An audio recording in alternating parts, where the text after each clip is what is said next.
Hello दोस्तों। तो होली के अवसर पर तो हम बहुत सारे पकवान बनाते हैं, बट अगर गुजिया नहीं बनाई तो क्या ही होली मनाई। तो ये देखिए कितनी अच्छी गुजिया लग रही है ना। और ये बिना सांचे के हम बनाएंगे और यकीन मानिए इतने क्रिस्पी और करारे बनेंगे कि आप भी खुश हो जाएंगे। तो इस क्रिस्पी और करारे गुजिया को हम बिना सांचे के बनाएंगे, तो इसके लिए मैंने एक बर्तन में मैदा ले लिया है 250 ग्राम के करीब, और साथ में इसमें मैंने 2 चम्मच घी डाला है। तो हम मैदे और घी को अच्छे से मिलाएंगे, इसको हम मोयन देंगे। तो मोयन बहुत ज़रूरी होता है, गुजिया हो या किसी भी क्रिस्पी चीज़ को अगर आपको बनाना है ना, तो इसके लिए मोयन देना बहुत ही ज़रूरी होता है। तो हमें इसे लगातार रगड़ते रगड़ते आटा और घी ऐसा करना है कि वो अच्छे से मसल मसल कर एक बराबर हो जाए। तो मोयन को चेक करने के लिए सबसे अच्छा तरीका है कि आप जैसे ही इसकी मुट्ठी बनाओगे ना, तो ये बनने लगेगी। तो मोयन हमारा अच्छे से लग चुका है। तो इसमें मैं थोड़ा थोड़ा करके पानी डालूँगी। पानी एक बार में नहीं डालना है, क्योंकि हमें इसकी गीला गीला इसका आटा नहीं तैयार करना है। हमें कम पानी में ही जितना हो सके इसे गूँथना है।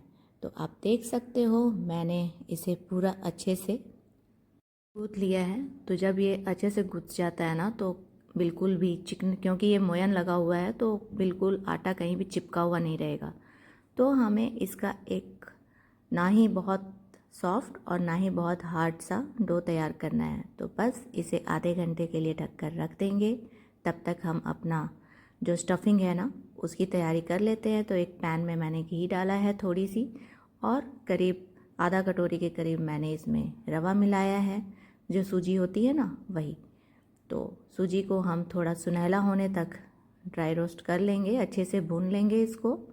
तो यहाँ पर मेरी सूजी भुन चुकी है। तो दूसरे जिस बर्तन में मैंने खोया रखा है, तो उसी में मैं इस सूजी को मिला दूँगी। अब उसी सेम पैन में मैंने थोड़ी सी घी और डाली है, आधा चम्मच के करीब, और इसमें मैंने थोड़ा सा 2 चम्मच के करीब मखाने लिए हैं, और इसको भी हम भून लेंगे। मखाने इसमें डालने से बहुत ही अच्छा लगता है। ये ऑप्शनल है, अगर आपको मखाने नहीं डालने हैं तो आप नहीं डालो, बट इससे भी इसका स्वाद बढ़ जाता है।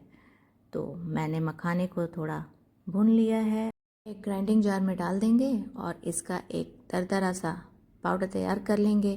तो हमें इसका बारीक पाउडर नहीं बनाना है, दरदरा रखना है। तो बस पल्स मोड पे 1 सेकंड के लिए आप इसे ग्राइंड करोगे, बस ये तैयार हो जाएगा। तो इसे भी हम अपने स्टफिंग में डाल देंगे, और उसके बाद फिर हम इसमें ड्राई फ्रूट्स डालेंगे। तो ड्राई फ्रूट्स में मैंने यहाँ पर काजू, बादाम और पिस्ता को बारीक काट लिया है, और बारीक कटे हुए टुकड़े इसमें ऐड कर देंगे। इसमें मैंने मगज़ भी डाला है 1 चम्मच के करीब। तो मगज़ टोटली ऑप्शनल है, अगर आप डालना चाहो तो डालो, ऐसे डालने से इसमें स्वाद बहुत अच्छा आ जाता है। और थोड़ी सी मैंने इसमें किशमिश डाली है। तो इन सबको थोड़ा मिलाएंगे, बट अभी यहाँ पर शक्कर डालना है। तो शक्कर मैंने बारीक कर लिया है, शक्कर लेकर के उसे पीस लिया है। ये आधे कटोरी के करीब शक्कर था। तो इसमें मैंने 4-5 इलायची भी इसके साथ शक्कर के साथ में पीसा है और इसमें मिला दिया है। तो इन सबको अच्छे से मिला देंगे। आप देख सकते हो कि हमारी स्टफिंग कितनी ड्राई है, तो हमें ऐसा ही स्टफिंग रखना है।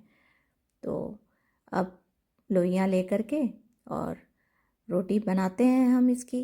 तो आप चाहो तो आप छोटी छोटी भी लोइयाँ लेकर के और पूड़ी के आकार का बना सकते हो, बट मैंने यहाँ पर एक ही बार बड़ी लोई ली है आटे की, और उसको रोटी की तरह बेलना है हमें। तो इसे ज़्यादा पतला नहीं करना है और ना ही ज़्यादा मोटा रखना है। तो कोशिश करनी है कि एक बराबर एक समान हम इसे बेल सकें। तो आप देख रहे हो मैं इसे प्लेटफॉर्म पे कैसे फैला रही हूँ। तो शेप मायने नहीं रखता, क्योंकि वैसे भी हमें इसे कटोरी से काटना है। तो इसे एक बराबर हमें बेलना है, कहीं भी ये मोटा या पतला नहीं रहना चाहिए। स्पेशली किनारों को ध्यान में रखना होगा, हमें एक बराबर इसे बेलना है। तो अब मैंने एक कटोरी ले ली है, और कटोरी की मदद से हम इसे पूड़ी का शेप दे देंगे। तो इस तरह से एक बार में आप बेलोगे ना, तो 4 से 5 पूड़ियाँ तैयार हो जाती हैं। अगर आप एक एक करके बेलोगे तो उसमें समय भी ज़्यादा लगता है और मेहनत भी ज़्यादा होती है। तो हमारी पूड़ियाँ तैयार हो गई हैं, स्टफिंग भी हमारा तैयार है। तो अब गुजिया बनाते हैं। तो इसे हाथ पर ले लेंगे और 1 चम्मच स्टफिंग मैंने इसमें भरी है। स्टफिंग बहुत ज़्यादा नहीं भरना है क्योंकि इसमें खोया है, तो जब वो गरम तेल में जाता है ना तो निकल सकता है या फट भी सकता है। तो बस हम इसको किनारों पे पानी लगाएंगे और पानी लगा करके इसे हम फोल्ड करेंगे। तो आप देख सकते हैं इसको मैं कैसे फोल्ड कर रही हूँ। तो आपको भी ऐसे ही से फोल्ड कर लेना है। तो इसे ऐसे ही दबा दबा कर अच्छे से हमें बंद कर देना है ताकि ये अच्छे से सील्ड हो जाए। तो अब हम इसे डिज़ाइन देंगे।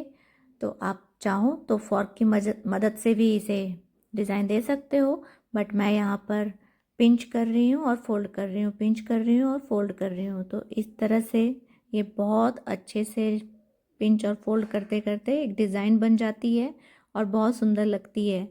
तो बिल्कुल गुजिया जैसी लगेगी ये। तो मार्केट में जो गुजिया मिलती है ना वैसी, तो देख सकते हो आप। और ये बनाने में भी बहुत मज़ा आता है। आप चाहो तो बच्चों से भी ये बनवा सकते हो, उनको भी बहुत मज़ा आएगा करने में। तो इसी तरह से मैंने दूसरी भी पूड़ी उठाई है और उसमें स्टफिंग रखी है और पानी लगा करके सेम प्रोसेस से इसे फोल्ड करेंगे हम। अच्छे से फोल्ड होना बहुत ज़रूरी है ताकि ये तलने के टाइम में खुले नहीं। तो इस तरह से ही हमें पिंच करना है और फोल्ड करना है।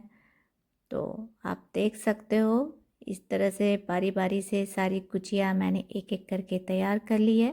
तो पहले हमें बेल करके सारी पूड़ियाँ तैयार रखनी है और उसके बाद फिर ये शेप दे करके और गुजिया हमारी तैयार करके रख लेनी है। तो एक साथ में ये सारा कुछ हो जाएगा ना तो फिर तलने में आसानी होती है। तो आपको अच्छी लग रही होगी ये गुजिया, और ये गुजिया बनाने में बहुत ही मज़ा आता है। मुझे तो बहुत ही मज़ा आता है इसे फ़ोल्ड करने में। तो 2-3 तरीके से तो मैं इसे फ़ोल्ड करती हूँ, बट आज मैं सिर्फ एक ही तरीके से आपको दिखला रही हूँ। और ये इतनी सुंदर लगती है ना कि कब इतने सारे गुजिया तैयार हो जाते हैं मालूम ही नहीं पड़ता है।